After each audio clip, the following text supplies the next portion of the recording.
할렐루야. 수요 스페셜 데이 넘쳐 흐르게 하라. 오늘 첫 방송입니다. 먼저 찬양으로 하나님께 영광 올려드리는 시간을 갖겠습니다. 고난 내 영혼 편히 쉴 곳과 찬양하겠습니다. 고난 내 영혼 편히 쉴 곳과 풍랑 일어도 안전한 포구 폭풍까지도 다스리시는 주의 영원한 팔 의지해 주의 영원한 심판 함께 하사 항상 나를 붙드시니 어느 곳에 가든지 요동하지 않음은 주의 팔을 의지함이라. 세상 친구들 나를 버려도 예수는 함께 동행함으로 주의 은혜가 충만하리니 주의 영원한 팔 의지해 주의 영원한 심판 함께 하사 항상 나를 붙드시니 어느 곳에 가든지 요동하지 않음은 주의 팔을 의지함이 나의 믿음이 연약해져도 미리 예비한 힘을 주시며 위태할 때도 안보하시는 주의 영원한 팔 의지해 주의 영원한 심판 함께 하사 항상 나를 붙드시니 어느 곳에 가든지 요동하지 않음은 주의 팔을 의지한 능치 못한 것 주께 없으니 나의 일생을 주께 맡기며 나의 모든 짐 대신 지시는 주의 영원한 팔 의지해 주의 영원한 심판 함께 하사 항상 나를 붙드시니 어느 곳에 가든지 요동하지 않음은 주의 팔을 의지한 주의 영원한 심판 함께 하사 항상 나를 붙드시니 어느 곳에 가든지 요동하지 않음은 주의 팔을 의지함이라. 사랑합니다 나의 예수님 사랑합니다 아주 많이요 사랑합니다 나의 예수님 사랑합니다 그것뿐이에요. 다시 한 번 더 사랑합니다 나의 예수님 사랑합니다 아주 많이요 사랑합니다 나의 예수님 사랑합니다 그것뿐이에요. 주님께서 우리에게 말씀하십니다. 사랑한다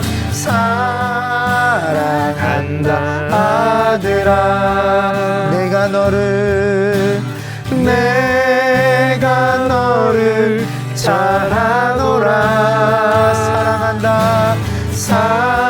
사랑한다 내 딸아 내게 축복 더하노라.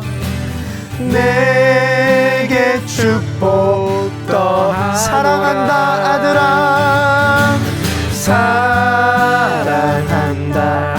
아들아 내가 너를 잘하노라. 사랑한다 내 딸아 내게 축복 더하노라. 내게 축복 더 사랑합니다 나의 예수님 사랑합니다 나의 예수님 사랑합니다 아주 많이요 사랑합니다. 나의 예수님 사랑합니다. 그것뿐이에요. 사랑한다 아들아, 사랑한다 아들아. 내가 너를 잘 아노라. 사랑한다 내 딸아. 내게 축복 더 주님이 말씀하십니다. 사랑한다. 사랑한다 아들아. 내가 너를 잘 아노라. 사랑한다 내 딸아. 내게 축복 더하노라.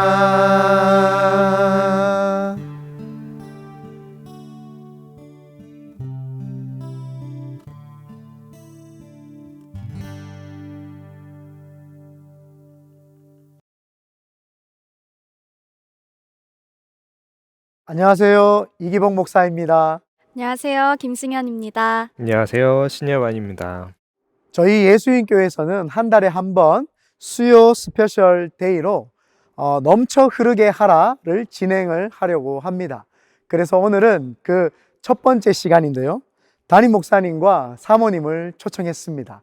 우리 담임 목사님과 사모님 나오실 때 우리 환영하도록 하겠습니다. 반갑습니다. 목사님, 사모님. 반갑습니다. 안녕하세요. 반갑습니다. 저희 그럼 간단하게 자기소개 한번 부탁드려도 될까요? 예, 예수인교회 담임 목사를 맡고 있는 김희영입니다. 안녕하세요. 김희영 목사님의 아내 유진경 사모입니다. 또는 김사모라고 불러주세요. 와, 반갑습니다. 저희 담임 목사님이신데 저희가 소소한 부분들까지 사모님과 목사님에 대해서 알 기회가 없었잖아요. 그래서 처음에는 이렇게 간단한 질문들로, 가벼운 질문들로 알아가는 시간을 가지려고 하는데요. 사모님과 목사님 혹시 고향이 어디신지 제가 여쭤봐도 될까요? 예, 저는 고향이 좀 복잡합니다. 아버지는 경상도 포항 분이시고 어머니는 전라도 진도 분이시고 두 분이 만나서 또 저를 충청도 온양 온천에서 낳았기 때문에 뭐 그래도 말투나 이런 것으로 볼 때는 충청도가 맞지요.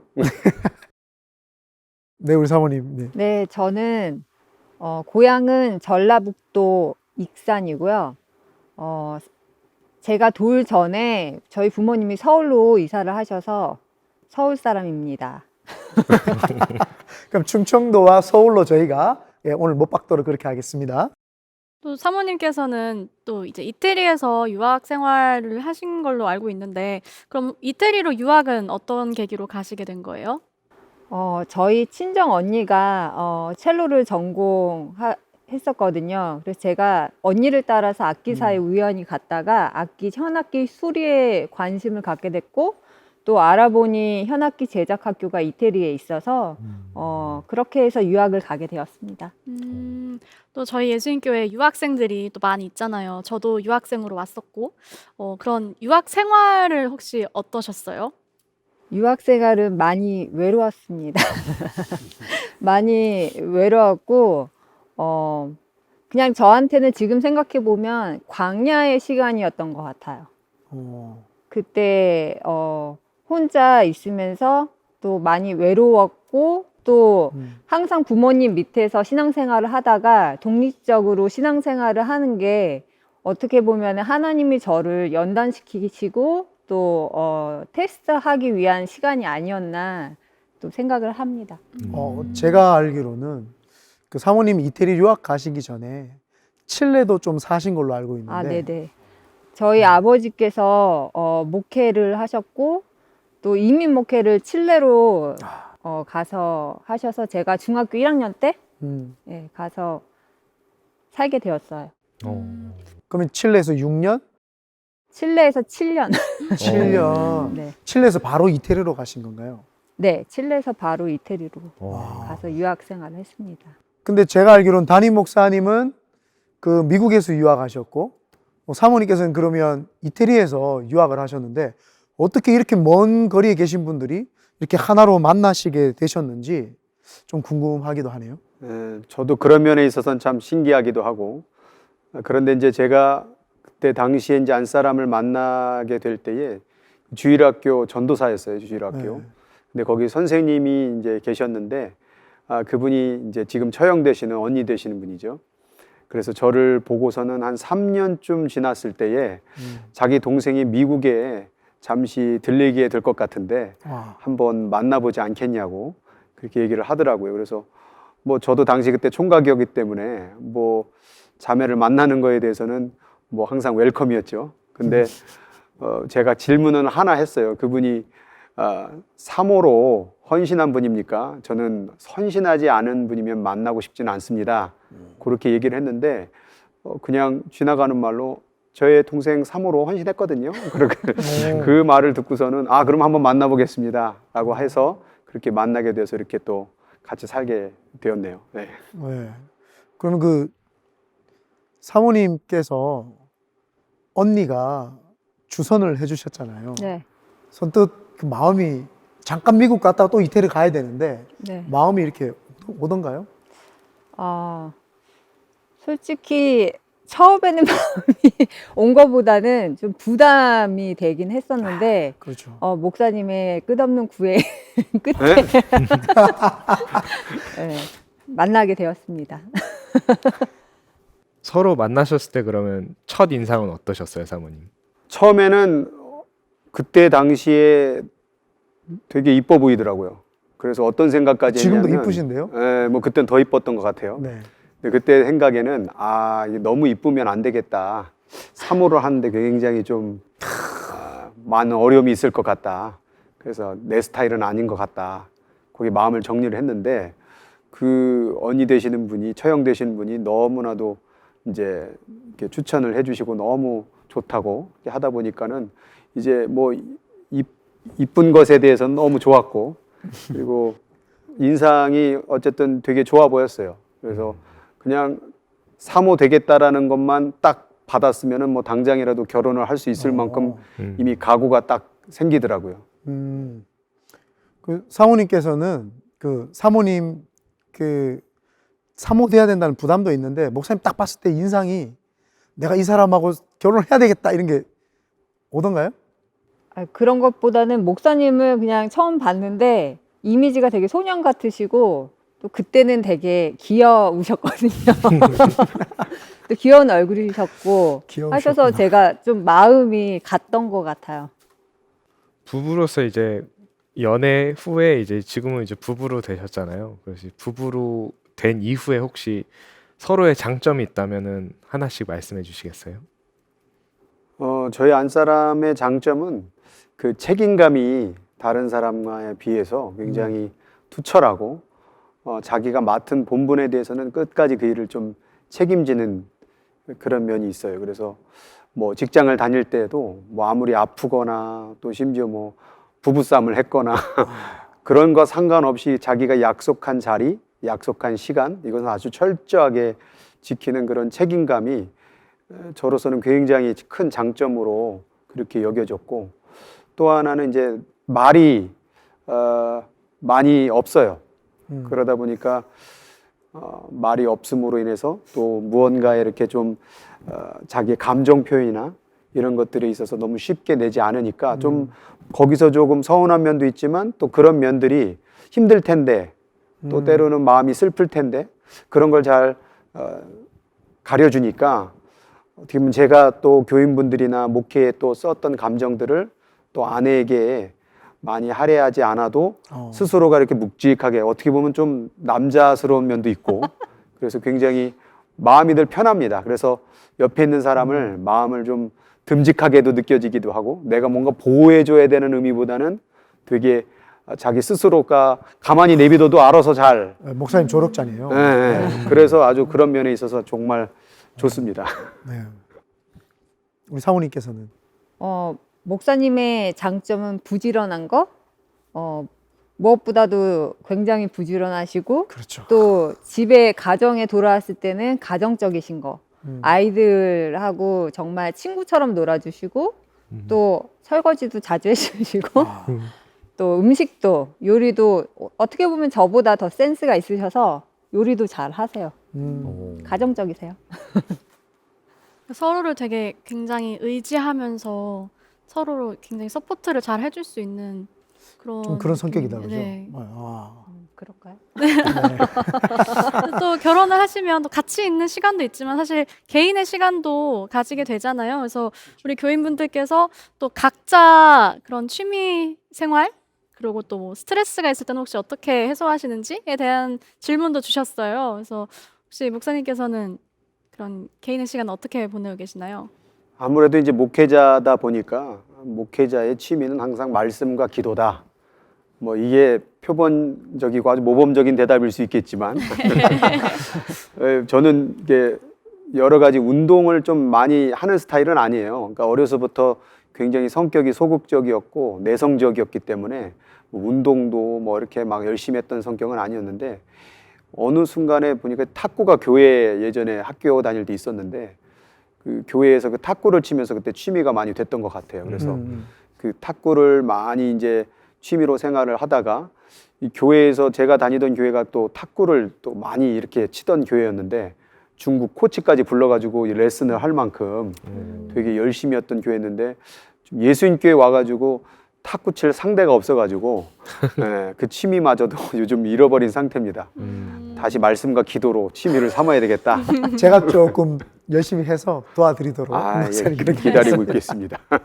우리 사모님께서는요, 그 아까 전에 목사님께서 좀 이렇게 과묵하다라고 이렇게 말씀해 주셨는데, 실은 여성분들이 수다를 떨면서 스트레스를 해소를 하거든요.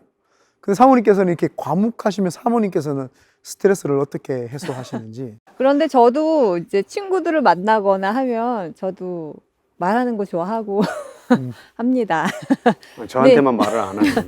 근데 취미 생활은 예전에는 영화 보는 게 취미 생활이었던 것 같아요. 요즘은 그냥 아이들 때문에 영화 볼 시간조차도 없고 또 스트레스 해소는 그냥 자연을 보면서 또 그 자연에 심겨진 또 하나님께서 주신 감동이 하나님께서 하나님의 손길로 만드신 이 자연을 통해 너를 위로해 주겠다는 마음을 저한테 되게 주셨어요. 그래서 자연을 통해서도 많이 그 스트레스를 해소하는 것 같아요. 같이 목사님이랑 이제 저녁 먹고 집 주변을 많이 걷거든요.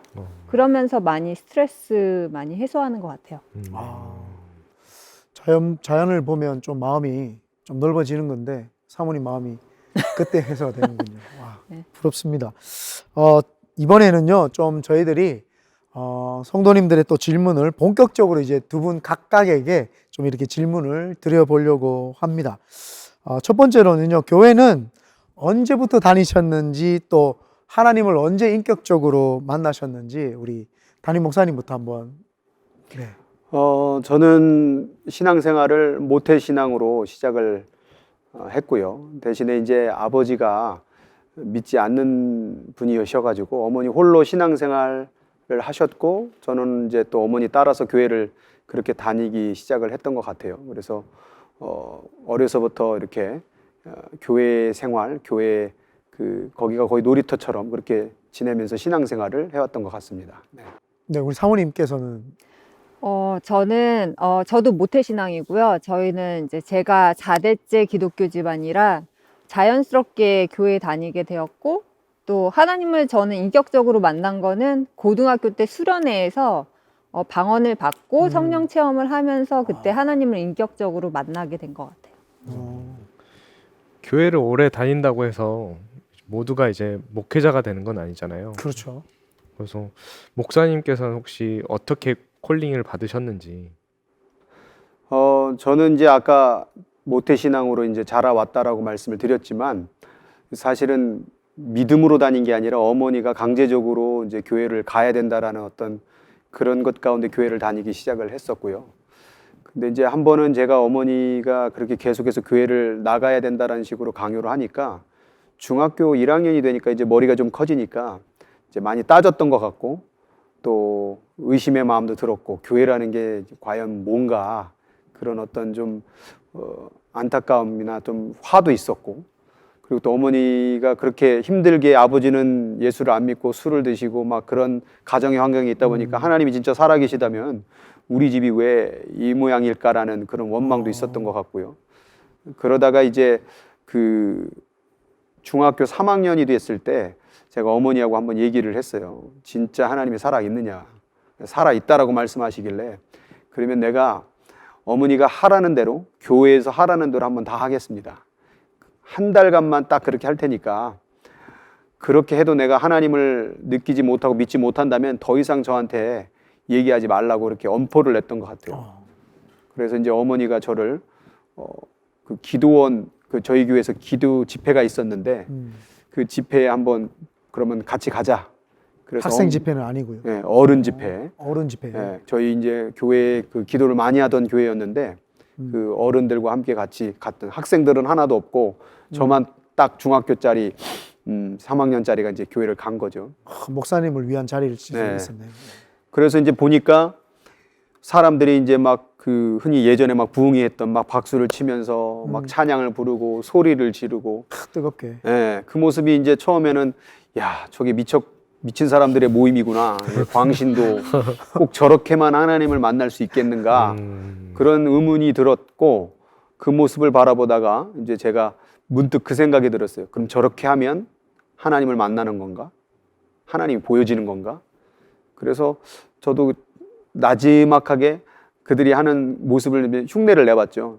처음에는 소리를 작게 주여, 하나님, 뭐 주님, 뭐 이렇게 하다가 사람들이 막 워낙 크게 소리를 지르니까 제가 조그맣게 말해도 제 소리가 들리지 않을 정도였어요. 그래서 저도 모르게 그 소리가 점점 커지기 시작했던 거예요. 그래서 하나님, 아버지 하다가 뭔가 원망스러운 마음에 이런 가정에 태어나고 행복도 없고 꿈도 없고 그냥 마냥 이렇게 살아가야 된다는 그 모습에 너무 억울했던 가운데 그 아버지 소리가 마치 비명처럼 막 하는 그런 비명 소리로 바뀌어지게 됐고, 어머니가 옆에서 기도하다가 그 소리에 저를 품에 안아 주시더라고요.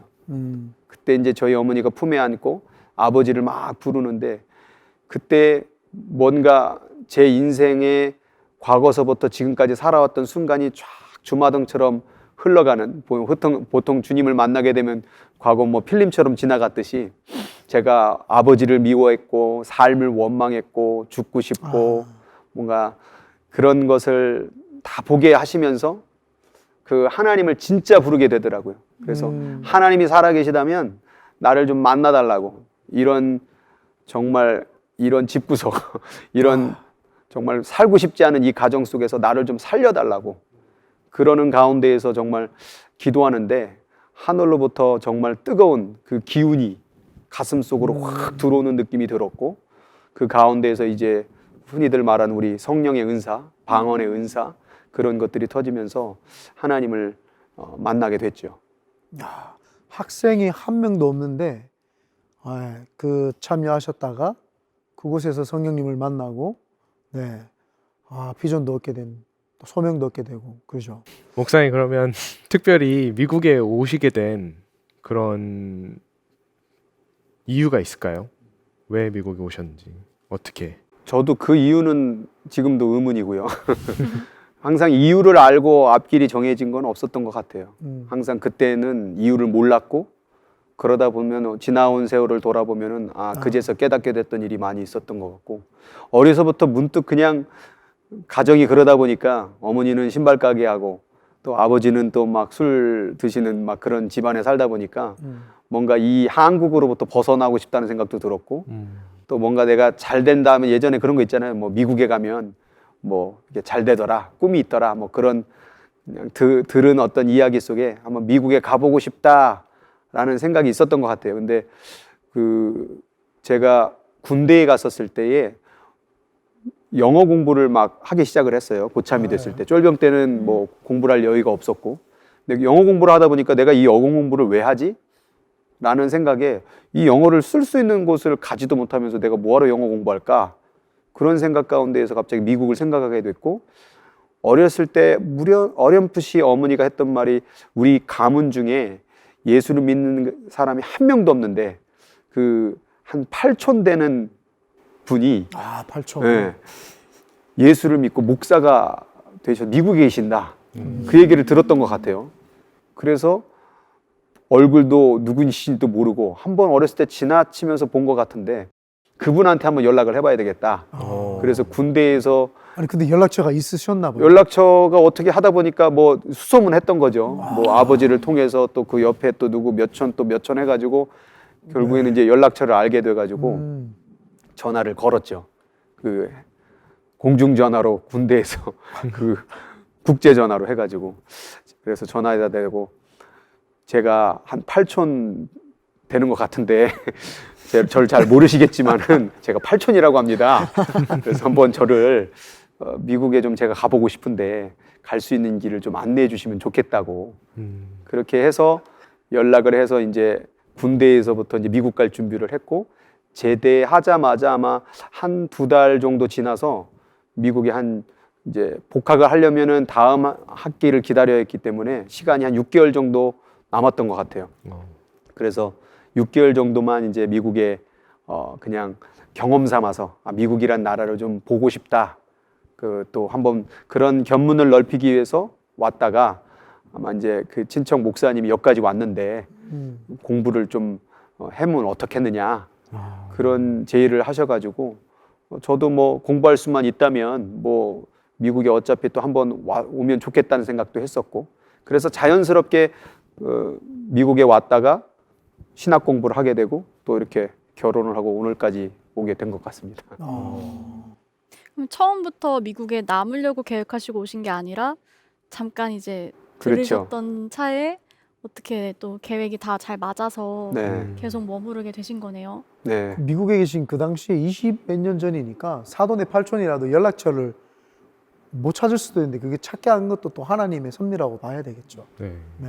또 그렇게 됐던 게 또 우리 가문 중에서 예수를 믿는 가문이 저희 집안하고 그 8촌 되시는 그 분만 예수를 믿는 집이라 아마 서로 간에 이런 연락처들이 좀 가지고 있었던 것 같아요. 네. 그러면은 사모님께서는 미국에 오시게 된 계기가 혹시 어떻게 되세요? 제가 2005년도에 이탈리아의 학교를 졸업을 하고 2006년도에 뉴욕에 있는 악기사에 인턴십을 하러 오게 되었어요. 그래서 또 친언니가 또 뉴저지에 살고 있었고 그래서 미국으로 오게 되었습니다. 그러면은 사모님께서도 이제 어떻게 보면 미국에 다른 꿈이 있어서 오시게 되신 건데 혹시 사모가 되기로 결정을 하셨을 때는 그때는 어떤 마음으로 그렇게 결정하시게 되신 거였어요? 제가 어렸을 때부터 저희 친정 엄마가 늘 하신 말씀이 너를 위해 엄마가 서원했다. 엄마가 너는 꼭 사모가 되었으면 좋겠다고 하나님한테 서원했다고 들어왔고 또 저 또한 고등학교 때 은혜를 받고 하나님께서 원하신다면 제가 사모의 길을 가겠습니다라고 하나님 앞에 제가 또 서원 기도를 올렸었어요. 그러면 이제는 또 어머니의 입장이 또 되셨잖아요. 혹시 사모님께서는 그럼 아이들을 위해서 그렇게 기도를 하고 계신 게 있으세요? 제가 저희 온유와 예주를 사역자로는 아직까지는 생각해 본 적은 없고요. 하나님께서 뭐 원하시면 하나님께서 이끌어 주시는 거지만 쉽지 않은 길인 게 저희 아이들을 선 기도는 한 적이 없습니다. 혹시 사모님 몰래 목사님 소원기도 하신 거 아닙니까? 저는 서원은 하지 않고 본인들이 벌써 한마디씩 목사가 되고 싶다는 얘기는 벌써 했어요. 온유도 그렇고 예주도 한번 생각하고 있는 것 같고 그래서 저는 항상 오픈입니다. 그래서 네, 그렇구나. 이번에는 특히 우리 예수인교회와 이 관련해서 질문을 좀 드려보도록 그렇게 하겠습니다. 우리 예수인교회에 오시게 된 목사님 계기가 어떻게 되시는지. 예수인교회 오게 된 것은 아마 이제 청년부 목사로 오게 됐죠. 지금 2014년 11월 말에 예수인교회에서 청년부 목사를 청빙을 광고를 받고 그 광고를 보고 이제 사실은 제가 순복음교단이었기 때문에 좀 오기가 망설였었죠. 제가 장로교 출신이다 보니까 하나님께서는 갈 수 있는 통로를 다 막으시고 한 1년 가까이 이제 남가주 플러턴에서 1년 지내다 보니까 사역지가 없고 그러다 보니까는 이제 갈 수 있는 곳이 딱 여기만 남아 있더라고요. 희한하게도 그때 당시에 다른 교회가 어떻게 사역자를 다 구하셨는지 어떻게 광고가 여기만 나올 수 있을까? 그리고 나머지 보냈던 그 청빙 광고 교회 가운데서는 다 안 됐고 연락도 없고 그래서 하나님 앞에 기도하다가 이게 하나님이 원하시는 길이라고 한다면 제가 마음 가운데 불편함이 있다고 어려움이 있다고 해서 따로 가지 않고 하나님 따라가겠습니다 라는 마음으로 여기서 이제 청빙 광고에 대한 이제 이력서를 냈고 연락이 오게 된 거죠. 네, 하나님께서 이렇게 몰아가신 느낌이 좀 있는데요. 네. 네, 그런 면이 있죠. 절대 저는 여기 순복음에서 사역을 할 거라고는 단 한 번도 생각을 한 적이 없었던 것 같아요. 우리 교회에 오신 지 얼마나 되셨죠? 지금 이제 2014년 11월이니까 6년 반, 네, 그죠? 예, 7년째 돼가고 있죠. 네. 네. 그게 참 짧은 시간인 아닌데 네. 그 안에 우리 교회에서 되게 많은 추억들도 있으시고 또 그러실 것 같은데 혹시 이 순간에는 진짜 되게 감동적이었다 싶었던 순간들이 있을까요? 감동적인 것은 아무래도 이제 제가 여기 처음 오게 됐을 때, 그때 이제 청년부 목사로서 1년간 이제 사역자로서 사역지가 없다가 첫 사역지를 이제 열려지게 됐을 때, 그것만치 기쁨이 없더라고요. 하나님께서 나를 아직도 사용하시는구나. 그때 사실 사역지가 없었을 때 어떤 마음이 들었냐면, 하나님께서 나를 버리셨나? 하나님께서 나를 사용하기를 원치 않으시나? 그런 마음이 들더라고요. 근데 왜냐면 제가 그때 당시 개척교회를 한국에서 하다가 어쨌든 간에 뭐 실패라고 표현은 그렇지만은 내려놓고 이제 왔기 때문에 개척교회도 잘 안 됐고 또 1년간 또 쉬다 보니까 야, 이 사역 자리가 없다 보니까 하나님께서 나를 사용하기를 원치 않는구나 라는 그런 어떤 자책감, 자신감이 많이 없었기 때문에 이 교회에 와서 첫 설교를 할 때에 굉장히 그때가 하나님께서 주신 감동이 많이 있었고 두 번째 감동은 이제 첫 신임이 될 때, 재신임 말고 첫 신임이 됐을 때에 청년부 목사, 그때도 사실은 이 교회를 떠나야 될 수밖에 없는 상황이 좀 있었어요. 그러니까 재정적으로 교회가 많이 어려웠고 또 많은 사역자분들도 나가기 시작을 했었고 예수님 교회가 그때 당시에 많은 사역자들이 나갈 수밖에 없는 또 그런 상황이었고 교회가 많이 어려웠어요. 근데 그 와중 속에 이 교회를 떠나야 됩니까? 말아야 됩니까? 라는 고민이 굉장히 많이 있었고 그때도 하나님 제가 어디로 가야 합니까?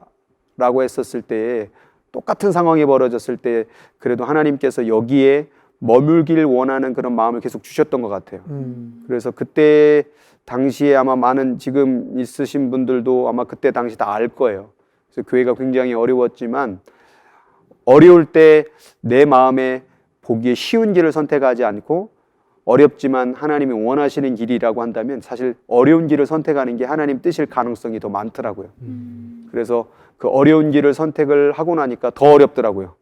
교회에 뭐 부교육자들 월급 이렇게 삭감이 되고 또 가야 될 길은 정녕 막막하고 그 코너까지 몰아가시다가 하나님께서 이 담임이라는 어떤 청빙이 이야기를 통해서 이제 그 안에도 수많은 얘기가 있었겠죠. 근데 그 와중 속에 하나님께서 또 한 번 제가 여기 담임이 된 것보다도 하나님께서 나를 아직도 기대하시고 나를 사용하기를 원하신다라는 게 길이 열려짐을 통하여 보니까 거기서 하나님께서 주신 감동의 마음이 있더라고요. 그러니까 그때 당시에 제가 목사님한테 빨리 다른 사역지를 알아보자고 이제 목사님을 많이 이렇게 푸시를 하시는 네, 푸시를 했는데 목사님이 그때마다 저한테 하신 말씀이 하나님께서 뭔가 계획하심이 있는 것 같다. 기다려 봐라. 그때 저보고 계속 기다려 봐라. 하나님께서 무슨 뜻이 있으신 것 같다. 그랬구나. 그렇게 네. 말씀을 하셨었어요. 그때 가셨으면 어떡할 뻔하셨어요, 사모님? 네, 그때 이제 아내 말에 혹하지 않고 그때 가셨으면 그래도, 저도 없어요, 네. 사모님. 제가 없습니다. 네. 그러면은 이제 사모님께서는 우리 예수인교회에서 좀 기억에 남는 순간? 감동적인 순간? 예, 어떤 게 있으세요? 저는 아무래도 취임식 그때였던 것 같아요. 그때 하나님께서 많은 은혜를 또 부어주셨고 또 마음이 많이 뜨거웠었고 또 하나님께서 부족한 우리 저를 또 목사님과 저를 하나님께서 어쨌든 이 교회에 세우시고 또 하나님께서 우리를 붙들고 계시다는 거에 되게 은혜를 많이 받았던 것 같아요. 두 분께서 뭔가 동일하게 또 하나님께서 계속 붙들어 주신다 그런 마음이셨군요. 지금 불과 몇 달 전이 재신임 투표 하셨었잖아요. 근데 그렇죠. 그때 그 두 분이 정말 기도도 많이 하셨을 테지만 성도분들도 많이 기도를 또 했고, 근데 그때의 마음이 어떠셨는지 제가 한번 여쭤봐도 될까요? 목사님께서 먼저 말씀해 주세요. 첫 취임식 때도 물론 그때 힘든 마음도 있었지만 사실 재신임 때는 더 힘들었던 것 같아요. 왜냐하면 처음에 취임할 때는 어쨌든 많은 분들이 저를 긍정적으로 바라봐주고 또 기대하는 마음도 있었고 그런 가운데서 이제 투표가 되어진 거고, 재신임은 3년간의 이 과정을 지켜봐주고 다시 한번 재신임하는 거기 때문에 사실 어떤 교회를 가서 뭐 설교 한두 편을 하고 이 청빙의 과정을 받는 것보다 3년이라는 시간과 함께 하고 그것을 재평가받는 시간을 낸다면 이게 사실은 쉽지 않거든요. 그래서 뭐 다 아시겠지만 재신임 때 처음 취임할 때보다는 투표 찬성 수가 많이 나오지 못했었죠. 근데 처음에는 되게 낙심되기도 하고 내가 많은 교인분들에게 신뢰를 주지 못했구나 라는 마음 가운데 제 스스로도 자책하기도 했고, 근데 조금 시간이 지나고 보니까 그런 생각이 들더라고요. 그럼에도 불구하고 하나님은 나에게 기대를 하시는구나.